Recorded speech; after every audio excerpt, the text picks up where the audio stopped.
All right, I just started the recording for the breakout session 2. So this is where we can dive a little bit deeper into the topic, which I think we got into a good amount in the first part, but we'll be able to continue some of those conversations. I'm going to start in on the second group of questions, but we can come back to some of the first if people have ideas there too. It looks like we have just about everyone, so welcome back. So we'll start right in. So what are the 2 to 3 most important issues or concerns related to energy and green building for Issaquah and why? And I think that we've done a few of these. This is a little bit similar to that first question as we get into this topic. I'd love to hear.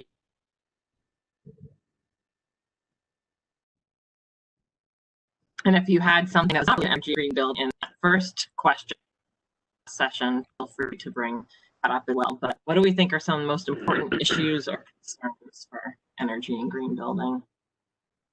Who wants to start us off? I mean, having incentives and green building kind of requirements, or we prefer incentives in the building community. They're more accepted. But sometimes you do need to have a floor, right? And somebody's very noisy. Someone could mute yourself. There we go.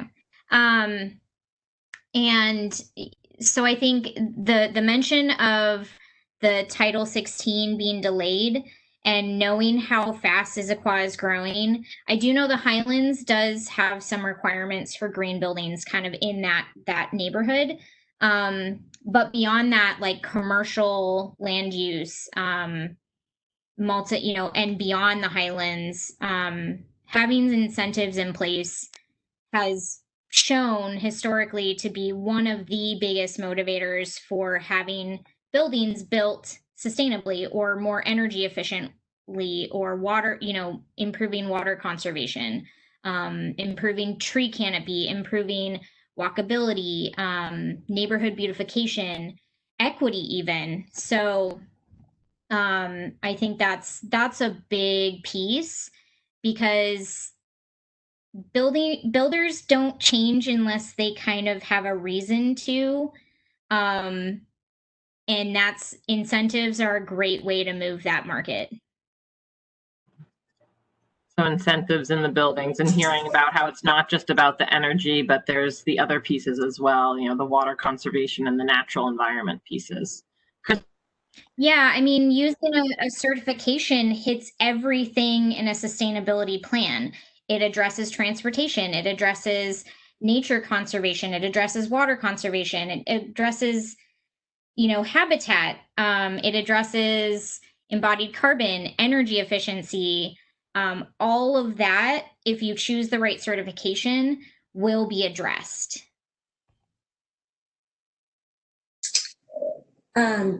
Sort of piggyback on that, on the comments, the notion of incentives is very helpful for the development community, but also I think it's important to note that code changes a lot slower than innovation and technology does.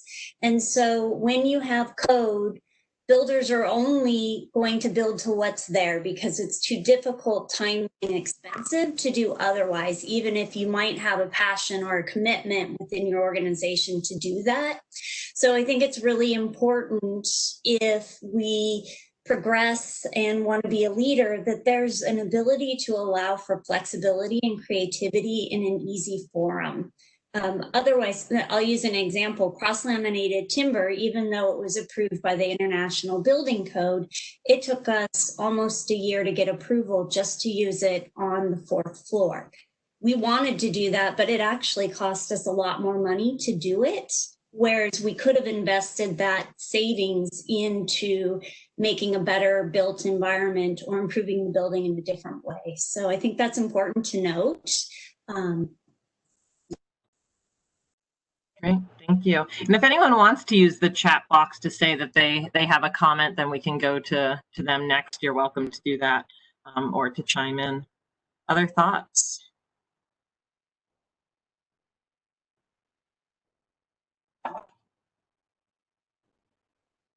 So again, hearing about David. Yeah, thank you.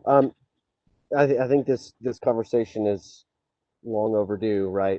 It's something that a lot of jurisdictions are wrestling with, and in addition to COVID-19 and everything else right now.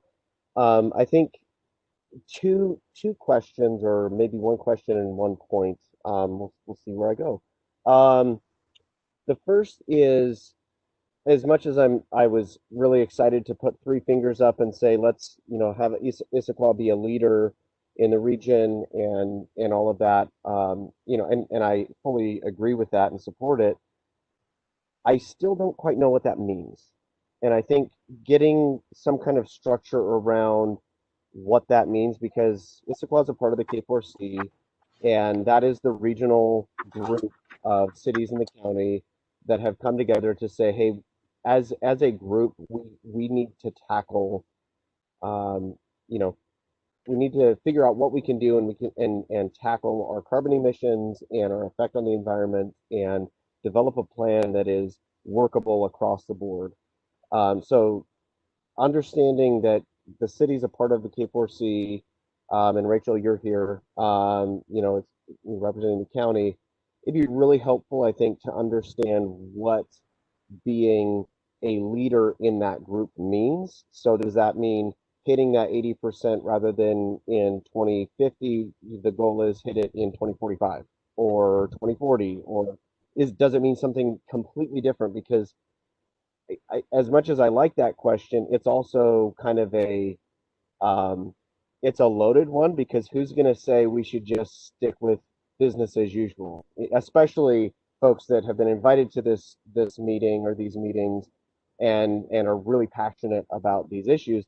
Nobody's going to say business as usual. So, I guess that's part of my thing. And the question is, what does being a leader mean? Um, my second point is more related to the conflicts that sometimes happen. We can set up all kinds of goals. PSE can have the best integrated resource plan ever drafted for any utility in the world, um, and that may mean we need to go build a combination of wind and solar resources and transmission resources equivalent to 3,600 megawatts. Well, taking that and simplifying it for our customers and for the community, number one, that's a heavy lift right there, communicating what that means. But number two, we always have conflicts when we go out and propose a new wind farm or a new solar array, and a pumped hydro project or anything like that. And we're looking at all of those. We're also looking at community solar and rolling that out. We're looking at rooftop solar and pairing all of these renewable sources with batteries. But I don't see anybody having a conversation about, as much as we're talking about we need to set really ambitious goals and we need to go out and make this happen. I don't see anybody talking about or having the critical conversation about how do we actually make it happen, because in the end we have folks that show up to oppose tiny little solar projects in Eastern Washington. A 3 megawatt solar project near Cleellum was denied by the hearing examiner in Kittitas County because neighbors showed up to speak against it. And so we, as much as we can have the grandest plans and the greatest ideas on how to address these challenges and get us to 100% clean, we need help with getting folks to show up to these hearings and speaking in favor of these projects. And it's not just wind and solar and those other production opportunities in other parts of the state or in other parts of the West. It's also the transmission to get it to our customers. So we've got to build transmission lines in order to get this product to our customers, especially if we're going to make a transition off of natural gas. We've got to have a lot more transmission to get it here. So I don't see anybody having that part of the conversation yet. I guess that's my last point. Now I'll shut up. Can I ask some questions about that? Yeah. So Is there a way that PSC could let a group or their customers know, maybe even the the more environmentally conscious ones, when there is a hearing that you'd like to get us out to so we can help? Because maybe a lot of the problem is we don't know about the hearings, so there's no way for us to help. Right. So that would be a great start. Absolutely. And what was the other thing that you had mentioned? Oh yeah, as far as the transmission lines, if we teach people to use less power at peak times and divert it to the times like at night, in the middle of the night when not as many people are using electricity, if we even out the grid flow and demand, are we really going to need new transmission lines for the renewable energy still, if by reducing natural gas? So I don't have numbers to quote for you right now, but what our system planners are communicating to those of us who kind of externally face for the company is the answer is absolutely yes. We don't know yet where the transmission facilities will need to be sited, but because quite frankly, we don't know where some of the production facilities are going to be sited. So it all sinks in together, right? So in order to get that power from somewhere, Eastern Oregon, Montana, Idaho, Eastern Washington, BC, somewhere, we need to site that facilities, and of course we work and look at transmission capacity as it currently exists on both BPA and our own lines, as well as other utilities lines. And so we're looking at that right now. It's all going to be a part of our IRP that you'll see. But I mean, I don't know the detail we will get into on that, but what I'm being told is we will absolutely need transmission in order to get that energy. Is it because you think most of the renewable energy will be coming from east of the mountains? The majority of the utility scale will come from east of the mountains, yes. So would increasing the amount of solar panels, not just on top of buildings, but in yards and parks and all over the place here, which is a really good place for solar, would that decrease the demand of, decrease the need to build transmission lines to get power over the pass? It's so great question, and here's how I would describe it. It's very similar to energy efficiency. Energy efficiency is great, and quite frankly were able to or have been able to push off a lot of the investments that we've needed to make in transmission facilities for literally decades on some projects because of energy efficiency gains. Um, Moving from incandescent to LED light bulbs and much better energy efficient electric um, refrigerators and all the appliances that we use in our homes has helped significantly when it comes to pushing off the need for um, new transmission resources.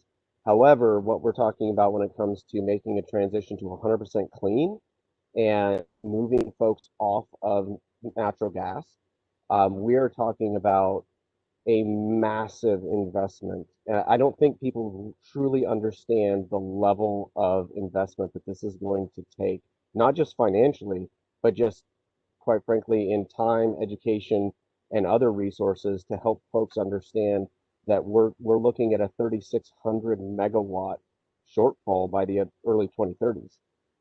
That is a substantial shortfall in our electric production, and we're going to get there. I have all confidence that we will get there. It's just then if we add, or we will be adding, a transition away from natural gas at the burner tip, then that further, or that grows the pie and the need for these resources to get the power to our customers.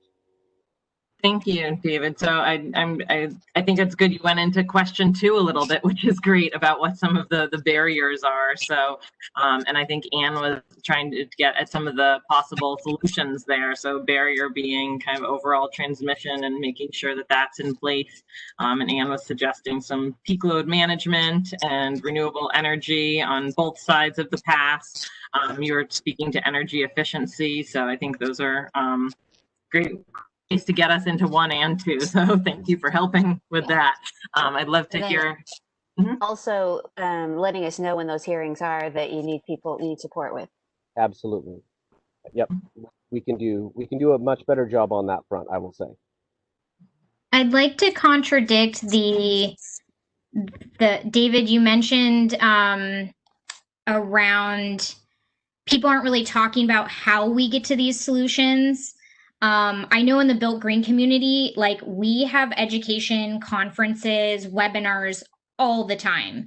So within the Built Green, like within the green building like community, those solutions are being talked about. You could probably find something to attend every month or multiple times a month.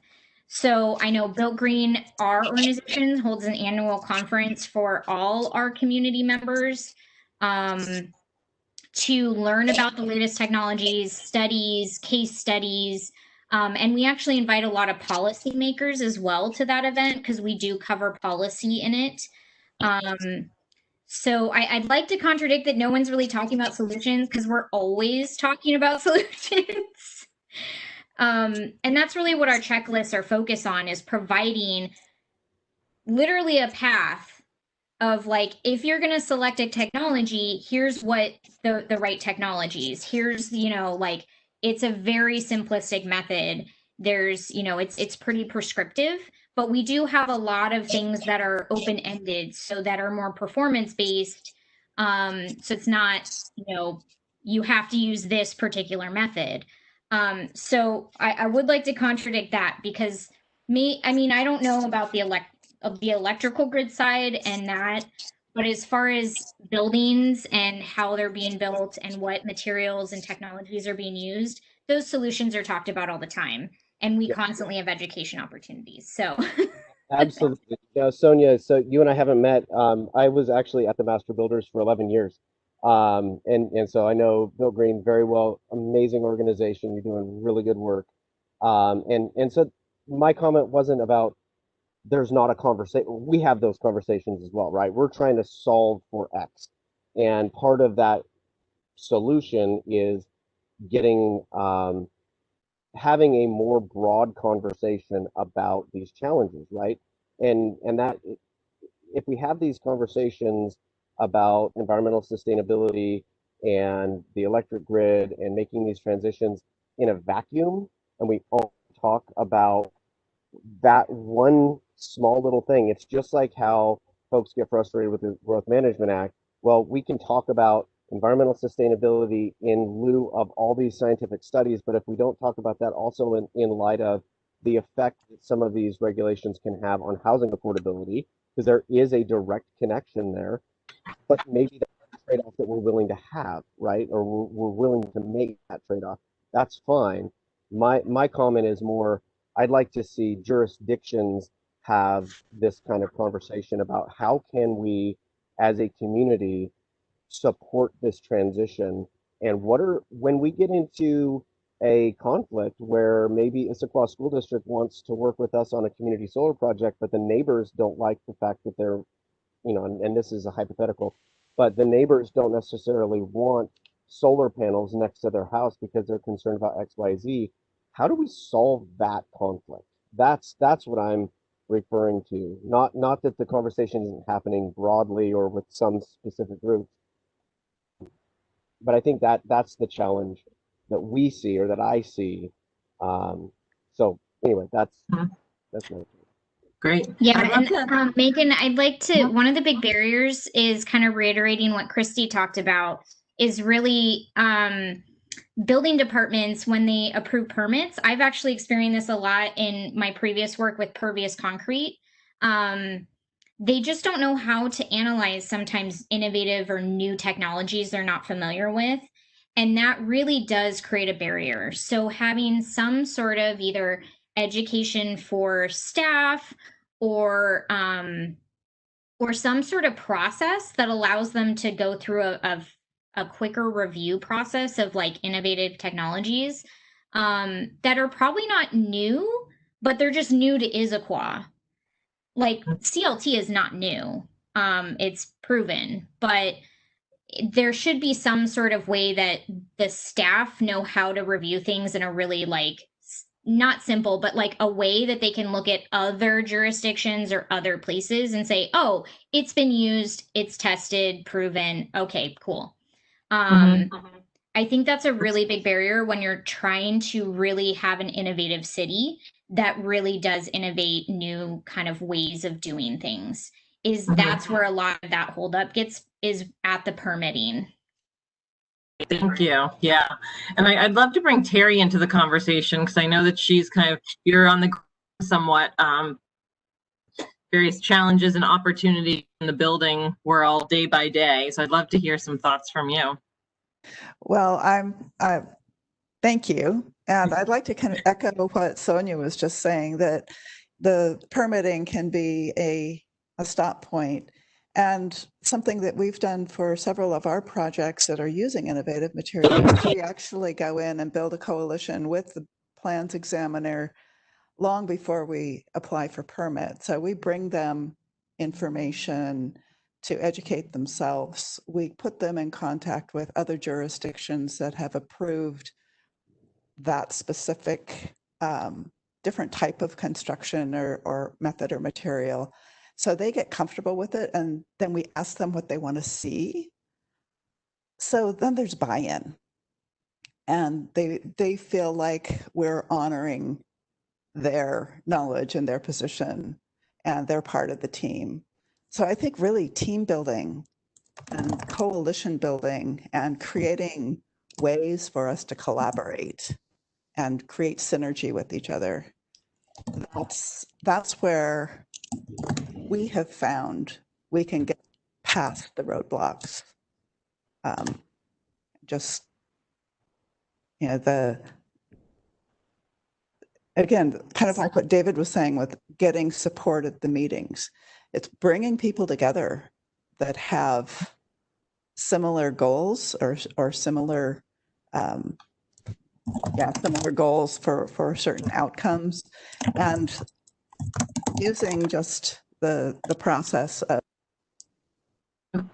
to forward an agenda.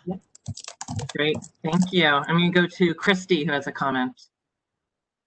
Thank you. Education and support and kind of the buy-in with the staff, I think, is always helpful. I think Issaquah staff, for the most part, does want to see these new and innovative things and to be supportive of that. But kind of to David's point, when it gets to, say, a community process, or if it's maybe something that doesn't fit within the regulations, if there isn't a prioritization or sort of that cover for the staff and maybe the applicant, that can create some issues too. So for us as a group or the environmental board to kind of help with prioritization, you know, like these are the top one or two things that are really important to our community and we want to focus on that first.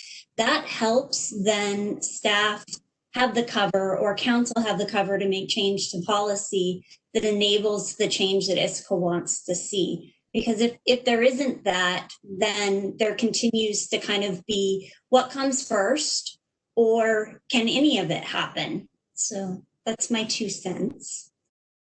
Really helpful, thanks. All right, I want to move to the last question. Hopefully you can hear me. It looks like my video might be cutting out. But so if we came back in a year, what might you see that would indicate that things are starting to move in the right direction? So we're kind of we're at our convening today, and we are bringing up a lot of great ideas about, you know, energy, green buildings, all of the topics. Are there certain things that a year from now you would like to see either the city or things happening in the city, anything specific that would be able to point to that, you know, we've started to make progress on this?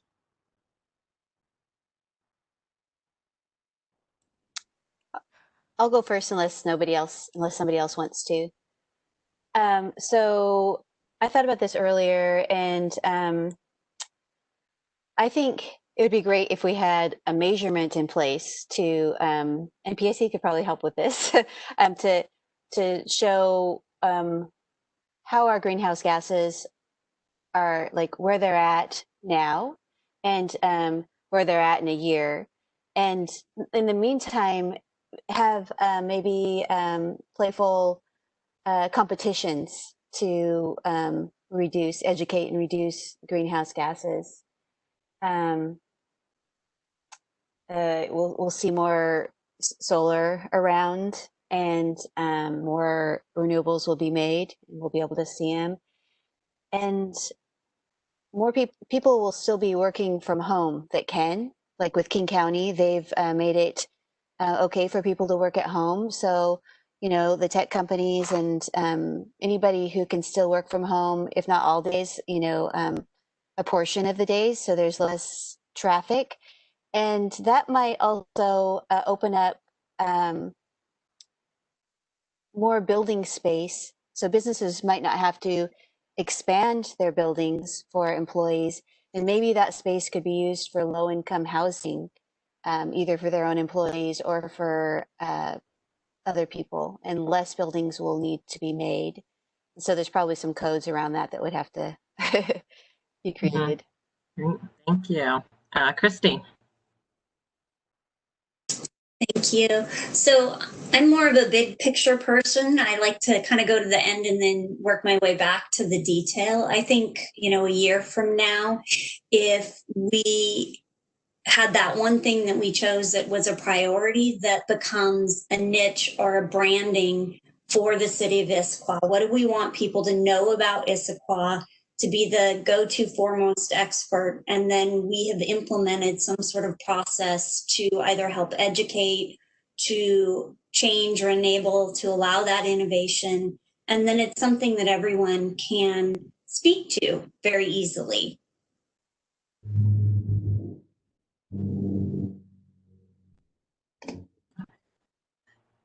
I try and find my controls. Andrew, thank you. Yeah, so we were already kind of touching on this, but I think having both the measurements so we know where the city is at currently for emissions and what we have. Then I think having so like a checklist of so-called like hanging fruit that can be implemented first. You're cutting out a little bit, Andrew. If you could just speak up a little bit. Yeah. Yes, checklist. Yeah, having a checklist of like low-hanging fruit that can be implemented right away, both for like big reductions, but also ones that are cheap. Because like there's so many efficiency upgrades, for example, that pay for themselves like almost immediately. That just like why not do them tomorrow, you know?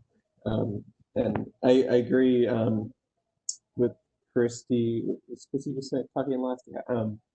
I think that's a good idea of having like what this was like, I guess, known for, like having something to like go towards and like have a path towards would be really good. Thank you. All right, it's 1:15, so I'm going to bring us back to the other meeting. So we have a chance to kind of have a full closeout. I'll put that,